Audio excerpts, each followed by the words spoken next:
Okay, so I'm driving my freaking Venza today. I don't know how I was gonna drink coffee while I drove and recorded this. YOLO. I'm driving my Venza today. Excuse me while I lick my cup so it doesn't drip in my car. This is embarrassing. I've barely driven this car in the last couple months because some friends have been letting us borrow their Expedition, and we're talking about maybe buying it from them. So I've barely been driving this car because I love driving the Expedition. But today I was like, man, I haven't driven the Venza in a while, so I'll drive the Venza today just to zip it around. But we cleaned our cars a couple months ago, and I guess like end of October maybe. And so I've barely driven this car, the Venza, since we cleaned it, and I forgot I've barely driven it since we cleaned it, so I'm trying not to make it messy again, especially because, we're talking about maybe trying to sell it. The thing is, like, right now we have no car payments, and that feels really freaking good. It's like we got a little extra money in the pocket. So, if we sell this and we buy the Expedition, it's like we'll have a car payment again. But then I'm at the same time, like maybe we just don't buy the Expedition. We just live without car payments until the van or the Venza die. And I drove the Venza today, and I forgot, man, this thing's got a little. She's a little workhorse, man. She's a little powerhouse, this car. So I'm recording a super scuffed, more than usual vlog. Holding my phone in my hand because my phone clip, I need to put it back in here, is in the Expedition, and just like the dashboard in this car does not support, what I'm trying to do. So. Yeah, sorry for you guys, man. This is weird. Like, I keep looking at the screen, but the camera's right here and whatever. Bro, I am a control freak. If you didn't know, does this work here? Dude, I swear to goodness, man. Every time I record one of these, I drop this daggone phone. I'm a control freak. If you didn't know, does that work? We're gonna try this for a minute. I'm a control freak, okay? I like to be in control. I like to have plans. I like to have routines.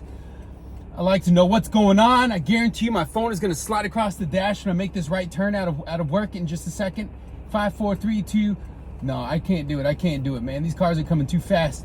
But I'm a control freak. I like to know the plan. And so when things like happen that throw off the plan, it throws me off.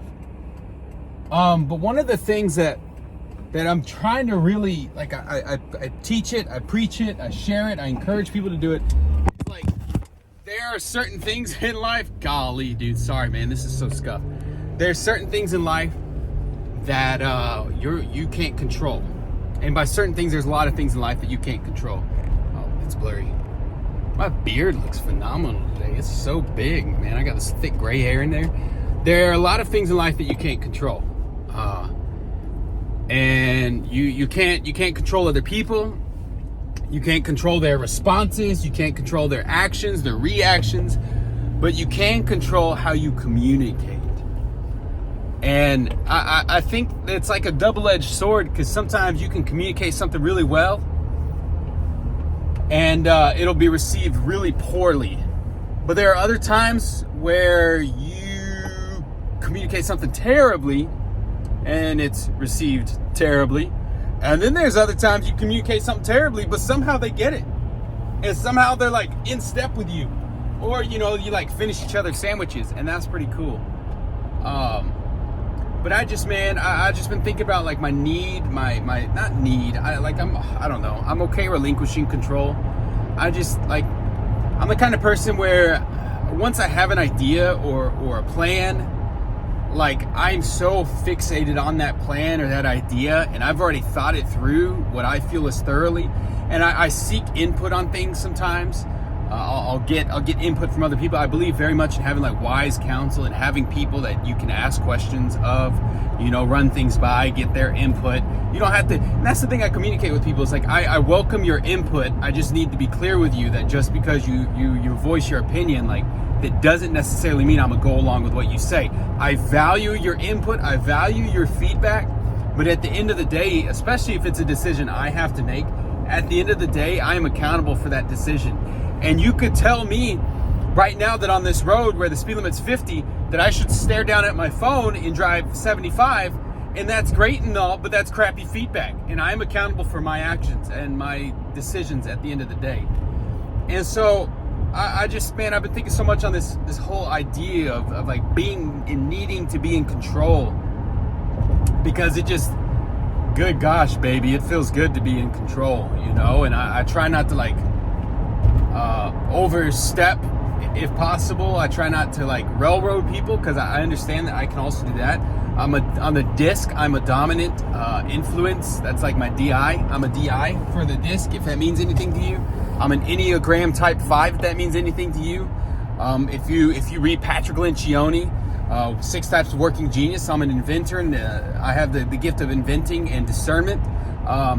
You know, I've taken some I did the MBTI recently, and I can't remember what I got. But anyway, I just find that so often I'm not in control of things, and things have been changing for me at work, and there are a lot of things I've been responsible for a very long time that, you know, I'm no longer responsible for. And on the one hand, it's like, this is so weird not being responsible for this, but I gotta be honest with you, man, there's a certain freedom that comes with not being responsible for those things, you know? It's not like I'm abdicating responsibilities or concern, but, you know, it's just the freedom to focus on the things that I'm passionate about is great. And that's where I've been like with content, with the channel. I'm not even really talking about content. This is the first time I'm mentioning content, but just the freedom to like do my own thing, man, is pretty great. So yeah, dude, I don't know, man. Control. Are you a control freak, viewer? You who's watching this? Do you wrestle with relinquishing control? Like as a follower of Jesus, man, as a man of faith, dude, like this whole concept of, in order to really follow God, you got to relinquish control of God, freaks me out. Like, you know, it's that whole faith step. But God, like, what if it all goes to crap, man? But it's just having that trust. And I think, man, maybe we'll talk about trust tomorrow. But trust is so important and so valuable. It's just building trust with the people around you. So sorry, you guys are getting a lot of looks like at my beard and stuff, and the camera's so shaky. I may re-record this later tonight. I'm taking my son to basketball, so we'll see. But man, hey, thank you guys for watching, viewing and listening to my ragtag jumble of thoughts about control. But if you're a control freak, hey, let me know in the comments below, man. Hit the like. Let's unite together as control freaks and just figure out how we can stop trying to control everything in life. You know what I mean? And you know, if you think I'm full of crap and you want to tell me that, you can leave that comment too. People do it on my gaming channel all the time. But hey, I love you guys, man. Thank you so much for viewing every day. If you're watching this, you're not subscribed, I'd appreciate the subscription, man. We've got a whole library of content of these vlogs for the last couple weeks for you to check out and enjoy. So yeah, dude. All right, man. Sorry this one's so late today, but we'll get you one in the morning too. All right, kisses. Bye.